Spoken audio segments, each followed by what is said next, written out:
Vous écoutez Radio Lomé, il est 12h30.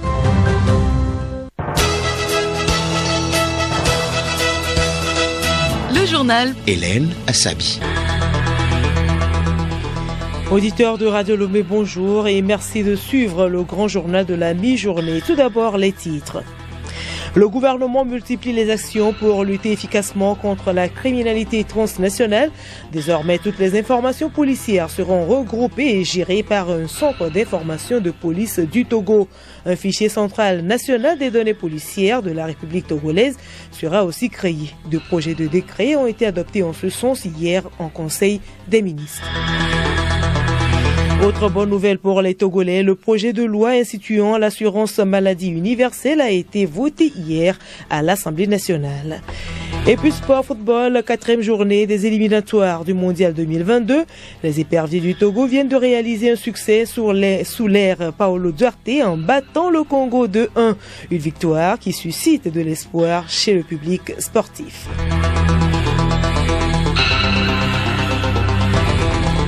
radiolomé.tg. Mesdames et messieurs, une fois encore, bonjour. Le Conseil des ministres s'est réuni hier sous la présidence du chef de l'État, Faure Gnassingbé. Le Conseil a examiné 2 avant-projets de décret et écouté 4 communications.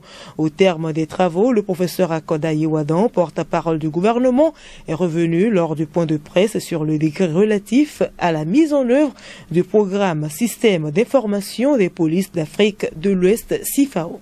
Il faut certainement partir du contexte aujourd'hui, c'est qu'il y a une persistance de la criminalité. Il y a une évolution même dans les menaces qui deviennent disparates. On a le terrorisme, on a l'extrémisme violent. Une fois que l'on a identifié un tel contexte, il faut s'assigner des objectifs. C'est combattre efficacement cette criminalité organisée et de façon mutualisée, parce que la criminalité, elle est désormais transfrontière. Donc, les moyens à mettre en œuvre sont divers. Et aujourd'hui, la CEDEAO, auquel il faut rajouter le Tchad notamment, a signé depuis 2012 un protocole d'accord qui porte la création d'un système d'information des polices d'Afrique. Ce système a pour ambition de centraliser le maximum d'informations sur les affaires pénales, les personnes qui ont pu les commettre, les objets qui ont été impliqués dans la commission de ces infractions et de les mettre à la disposition des différentes polices et aussi de pouvoir partager les informations afin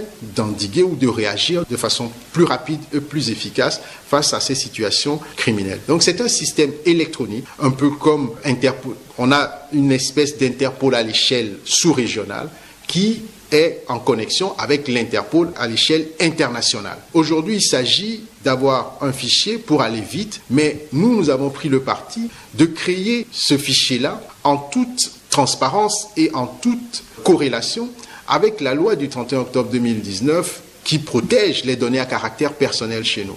Donc, on a des personnes qui sont identifiées pour inscrire, que ce soit les affaires, les personnes soupçonnées, les objets qui ont été impliqués dans la commission de l'infraction. On a des personnes pour la consultation et des personnes destinataires de ces informations-là. Ça peut être des magistrats, ça peut être des policiers. Ce qui fait que le système est sécurisé pour protéger les citoyens, mais il est également mis à disposition de notre police et des polices sous-régionales, dans un cadre là aussi bien déterminé, pour pouvoir traquer efficacement les criminels.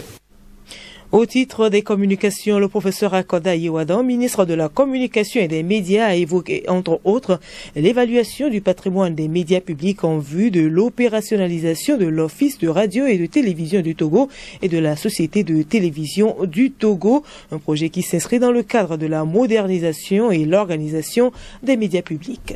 Relativement à l'audit médias publics, il faut se référer à la communication qui a été présentée le 23 décembre 2020 en Conseil des ministres, visant à requérir l'autorisation du Conseil pour pouvoir réaliser l'audit des médias publics. Ce travail-là est enclenché en vue d'opérationnaliser 2 nouvelles structures dans notre paysage audiovisuel. Il s'agit de l'Office de radio-télévision togolaise et d'une société de télédiffusion. C'est le fruit de la loi du 30 octobre 2019 qui exige de la part de l'État la création de ces entités. Au sein de l'Office, il va y avoir la fusion de la télé et des deux radios, la radio Lomé et la radio Kara. Et à côté, la société de télédiffusion va se charger exclusivement de la gestion des infrastructures de diffusion. Il y a eu un travail d'audit qui a été effectué par un cabinet identifié à cet effet, et ce travail d'audit a été d'abord empirique. Il s'agissait tout simplement de regarder dans le patrimoine de la TVT, de Radio Lomé et de Radio Kara, ce que l'on va mettre ensemble pour créer l'office et de ressortir tout simplement tout ce qui est infrastructure de diffusion que l'on confiera à la société de télédiffusion. Donc ce travail a été réalisé et un rapport a été déposé auprès du ministère de la Communication. Ce sont les résultats de cette évaluation qui ont été présentés en Conseil des ministres pour requérir l'autorisation de poursuivre le processus qui consistera notamment à introduire 2 décrets pour opérationnaliser l'office de radio-télévision et la société de diffusion. Le programme alimentaire scolaire a été aussi abordé et pour cette nouvelle année, le programme s'étendra à 65 nouveaux établissements avec la poursuite de la création des jardins potagers au sein des écoles. L'objectif est de servir 187 000 élèves, soit 62% de l'objectif de 300 000 bénéficiaires, tel que prévu par la feuille de route gouvernementale. Notons que la ratification de la convention cadre relative à l'éthique du tourisme était également au menu des travaux. Et je vous l'annonçais en titre, la loi instituant l'assurance maladie universelle en République togolaise a été adoptée hier à l'Assemblée nationale. C'était au cours de la 7e séance plénière de la 2e session ordinaire de l'année. Abidé Lemou. La loi instituant l'assurance maladie universelle en République togolaise prend en compte les agents publics et assimilés, les travailleurs régis par le Code du travail, secteur privé, formel, les acteurs de l'économie informelle et agricole, les indépendants, les bénéficiaires de pensions et de rentes, ainsi que les personnes qui ne disposent pas de ressources nécessaires pour contribuer à l'assurance maladie obligatoire. Mamisile Akla Agba Assi, ministre délégué auprès du ministre de la Santé, de l'Hygiène publique et de l'accès aux soins universels. La couverture santé universelle constitue un formidable outil de développement économique et social en ce qu'elle contribue à lutter efficacement contre la pauvreté et la précarité en renforçant l'inclusion, la solidarité et la cohésion sociale. En dépit des efforts du gouvernement, une majorité de la population est confrontée au paiement direct de leurs dépenses de santé et sont ainsi exposés au risque d'exclusion, d'où la nécessité d'étendre l'assurance maladie à toute la population. Elle participe ainsi à notre cohésion sociale et fera désormais partie des grandes conquêtes et avancées sociales dans l'histoire de notre pays, tout en consolidant notre pacte républicain. Elle consolide notre esprit de solidarité, notre volonté d'un mieux vivre ensemble. L'adoption de ce test déclenche ainsi tout le processus de mise en route effective de l'extension progressive de la couverture maladie à toute la population. Yawa Digbodi Tchegan, présidente de l'Assemblée nationale. L'instauration d'une couverture maladie universelle doit permettre de passer du droit à la santé juridiquement affirmé au droit réellement exercé de se soigner. Elle permettra à la population togolaise de bénéficier désormais de soins de santé de qualité à un coût abordable. Notre législation sur l'assurance maladie connaît fondamentalement une évolution sur 3 points. D'abord, elle instaure un nouveau système d'assurance maladie plus complète et plus global, prenant en compte toutes les couches de la population sur le seul critère de résidence, indépendamment de l'activité professionnelle. Ensuite, la loi établit une affiliation et une déclaration à l'organisme de gestion dont les missions, l'organisation et les attributions sont fixées par voie réglementaire. Enfin, elle pose un principe de prise en charge solidaire, réparti entre l'organisme de gestion et l'assuré. Écoutez Radio Lomé et vous avez tout le Togo dans votre maison. La journée internationale de prévention des catastrophes est observée ce mercredi 13 octobre. À l'occasion, le ministre de la Sécurité et de la Protection civile, le général Yark Damhan, exhorte tous les acteurs de la problématique des risques de catastrophes à approfondir la réflexion sur les stratégies devant permettre de minimiser leurs effets dévastateurs. Ministre Yark Damhan. Depuis près de 2 décennies, le Togo, tout comme de nombreux pays d'Afrique de l'Ouest, fait face aux conséquences dévastatrices dues à des aléas naturels et anthropiques majeurs, tels que les inondations, l'érosion côtière, vents violents, feux de végétation, incendies, mouvements de terrain, pollution et des accidents technologiques, etc. La survenue de ces aléas est souvent accompagnée des dégâts matériels, d'importantes pertes économiques et parfois des pertes en vies humaines, impactant sérieusement les progrès de développement réalisés. Dans le souci de réduire la vulnérabilité de nos populations de plus en plus exposées aux risques de catastrophes exacerbés par les effets des changements climatiques, le gouvernement, sous l'impulsion du chef de l'État, son Excellence M. Faure Essozimna Gnassingbé, a consenti beaucoup d'efforts pour mettre en place les mécanismes devant lui permettre d'y faire face et d'en limiter les effets. Cet engagement se traduit clairement à travers la feuille de route gouvernementale 2020-2025 qui met le développement durable et l'anticipation des crises futures au cœur des priorités du pays. La coopération internationale pour les pays en développement afin de réduire les risques de catastrophes et les pertes dues aux catastrophes, tel est le thème retenu pour cette édition. Et selon le ministre de la Sécurité et de la Protection civile, le Togo est conscient de cette réalité et s'est engagé dans un processus de développement qui intègre des actions de partenariat et de coopération bilatérale et multilatérale. Conscient de cette réalité, notre pays s'est résolument engagé dans un processus de développement qui intègre des actions de partenariat et de coopération bilatérale et multilatérale. En témoigne, sans être exhaustif, l'exécution du plan de riposte de notre pays face à l'urgence sanitaire liée à la pandémie de Covid-19 en s'appuyant sur le partenariat mondial. La gestion transfrontalière des inondations avec le Bénin sur le fleuve Mono, avec le Ghana sur la rivière Oti, affluent de la Volta, soutenu par la Banque mondiale, l'Union européenne, le Programme des Nations unies pour le développement et les pays scandinaves, pour l'implémentation des modèles de prévision de crues, notamment FUSE, Fanfare et FUNES, pour l'alerte en temps utile. Le journal Hélène Assabi. Hors du Togo-Sénégal, des affrontements ont eu lieu lundi dernier à Ziguinchor, en Casamance, au sud du pays, entre des partisans d'Ousmane Sonko, leader du parti d'opposition, le PASTEF, et de Doufouka de l'APR, parti du président Macky Sall. Plusieurs blessés ont été recensés dans les deux camps. Le sommet de la francophonie qui devait avoir lieu à Djerba en Tunisie en novembre prochain a été officiellement reporté d'1 an ce mercredi.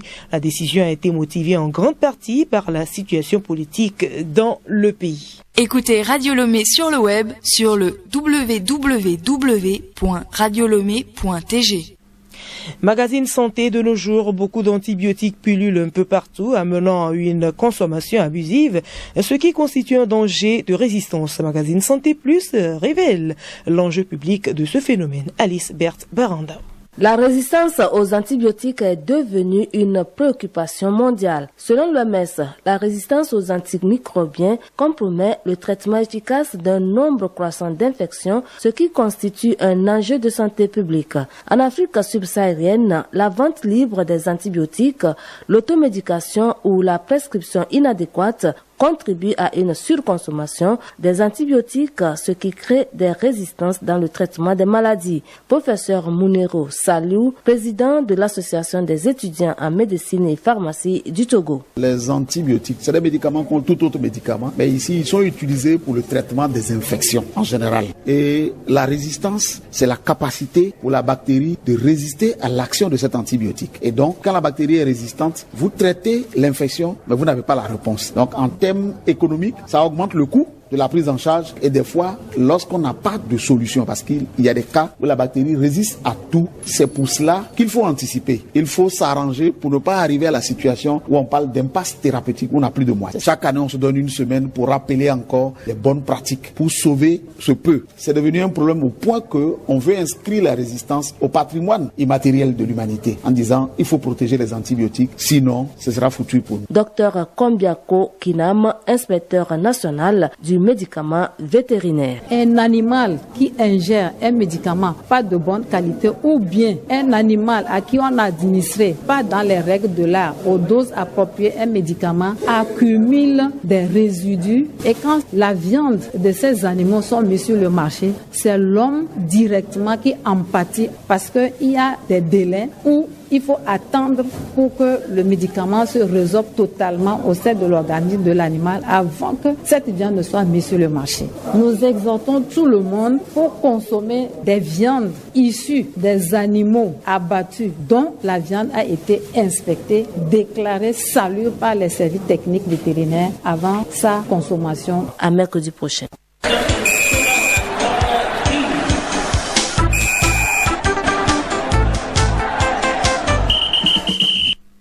Sport football, les éperviers du Togo ont remporté leurs 3 premiers points dans les éliminatoires du Mondial 2022. Un premier succès sous l'ère Paolo Duarte à la faveur de la 4e journée de ses qualificatifs. Sibyl Lawson.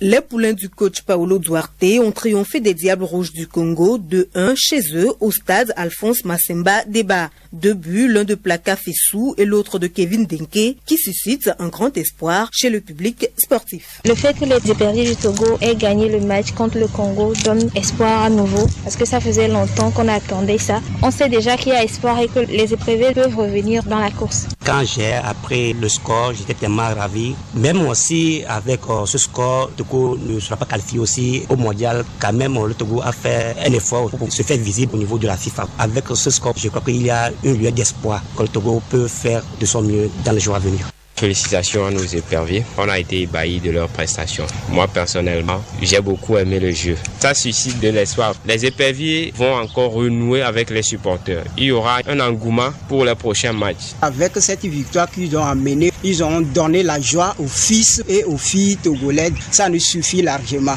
Pour la suite, on les encourage encore à faire mieux que ça. Cette information pour clore la page des sports, la Fédération togolaise de football organise à l'intention des entraîneurs des gardiens de but et des gardiens de but des clubs de première division des séances de renforcement de capacité. Ces séances seront dirigées par Urbano Moreira Philippe Alexandre, entraîneur des gardiens des éperviers A du Togo. C'est en prélude au démarrage de la nouvelle saison 2021-2022. Du 18 au 22 octobre prochain, au stade municipal de Kara, sont invités un gardien et un entraîneur des clubs ASCO, ASCK, Unisport, AS Bina, Ifodje, Semassi, Kakadre et Sarah FC. Et puis, du 25 au 29 octobre, sont conviés au municipal de Lomé, Togoport, OTR, Entente 2, Dito, Gomido, Bourlessou, Ange et Kotoko.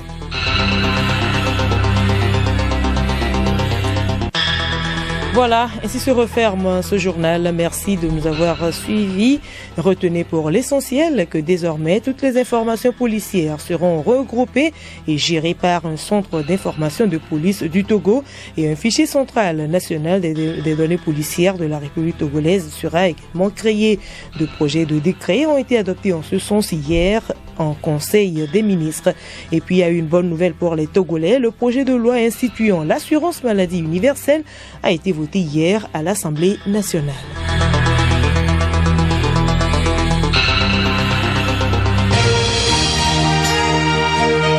Radio Lomé, boîte postale 434, email radiolomé@radiolomé.tg. radiolomé.tg